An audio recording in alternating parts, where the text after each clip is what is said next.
Selamat bertemu kembali dalam renungan hari ini. Biarlah dalam Kristus telah dikaruniakan kepada Bapak, Ibu, saudara-saudara semua segala berkat rohani dari dalam surga. Apakah yang sudah dipersiapkan Tuhan untuk Daud menghadapi Goliat?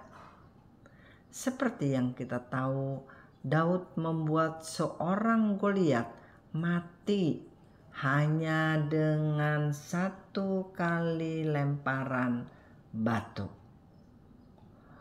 Padahal Daud mukanya kemerah-merahan, matanya indah, dan parasnya elok.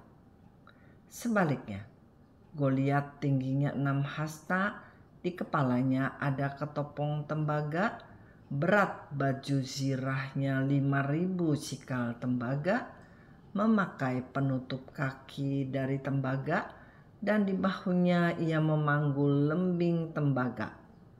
Mata tombaknya 600 sikal besi. Goliat ini berteriak kepada barisan Israel, "Pilihlah bagimu seorang, dan biarlah dia turun mendapatkan daku." Akhirnya Daud seorang diri tanpa baju zirah turun menghadapi Goliat, dan dia mengatakan sebagai berikut kepada musuhnya, "Engkau mendatangi aku dengan pedang dan tombak dan lembing, tetapi aku mendatangi engkau dengan nama Tuhan semesta alam, Allah segala barisan Israel yang kau tantang itu." Dari 1 Samuel 17 ayat 45.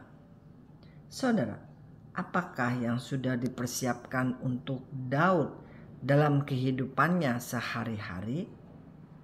Mari kita lihat ayat di bawah ini. 1 Samuel 17 ayat 34 dan 35 mengatakan, "Tetapi Daud berkata kepada Saul, Hambamu ini biasa menggembalakan kambing domba ayahnya. Apabila datang singa atau beruang yang menerkam seekor domba dari kawanannya, maka aku mengejarnya, menghajarnya, dan melepaskan domba itu dari mulutnya. Kemudian apabila ia berdiri menyerang aku, maka aku menangkap janggutnya lalu menghajarnya dan membunuhnya." Saudara, Daud sudah biasa menghadapi singa dan beruang yang biasa ditangkap oleh janggutnya, dihajarnya, dan dibunuhnya. Tidak takut, karena dia juga tahu bahwa penjagaan Tuhan semesta alam ada padanya. Maka ketika harus menghadapi Goliat, dia menghadapinya dengan tidak gentar, karena dia juga tahu bahwa Tuhan yang selama ini menyertai, melindungi, menjaga keselamatan hidupnya pasti akan melakukan yang sama. Dari Mazmur 91 ayat 14 dan 15, "Sungguh hatinya melekat kepadaku, maka aku akan meluputkannya. Aku akan membentenginya, sebab ia mengenal namaku." 15, "Bila ia berseru kepadaku, aku akan menjawab. Aku akan menyertai dia dalam kesesakan. Aku akan meluputkannya dan memuliakannya." Saudara, Daud benar-benar tahu bahwa dengan melekatkan hatinya kepada Tuhan, maka Tuhan akan meluputkan dari mara bahaya, kecelakaan, dan sakit penyakit. Dan Tuhan juga yang akan membentengi dia dari serangan musuh. Tuhan akan selalu menyertai dia dan meluputkannya dari serangan musuh. Dan hasilnya Tuhan akan memuliakan namanya.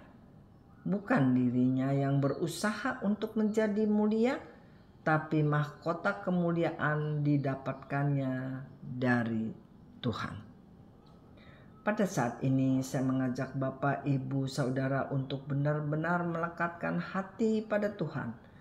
Percaya kepadanya dengan segenap hati, seperti ayat di Matius mengatakan, kasihilah Tuhan Allahmu dengan segenap hatimu dan dengan segenap jiwamu dan dengan segenap akal budimu. Matius 22 ayat 37. Buatlah diri kita seperti orang yang duduk di bawah lindungan yang maha tinggi dan bermalam dalam naungan yang maha kuasa. Dengan begitu, seluruh perlindungan, penjagaan, penyertaan Tuhan untuk kehidupan kita beserta sekeluarga akan terjadi. Dan apapun yang terjadi dalam kehidupan kita ini, bersyukurlah dan yakinlah bahwa apa yang terjadi sekarang ini adalah bekal untuk kehidupan kelak seperti Daud. Karena dalam segala hal Allah turut bekerja dalam segala sesuatu untuk mendatangkan kebaikan bagi mereka yang mengasihi Dia. Sekian renungan hari ini. Selamat menjadi ciptaan yang baru, yang lama sudah berlalu, dan Tuhan tidak akan mempermalukan kita. Amin, Bapak, Ibu, dan saudara-saudara semua.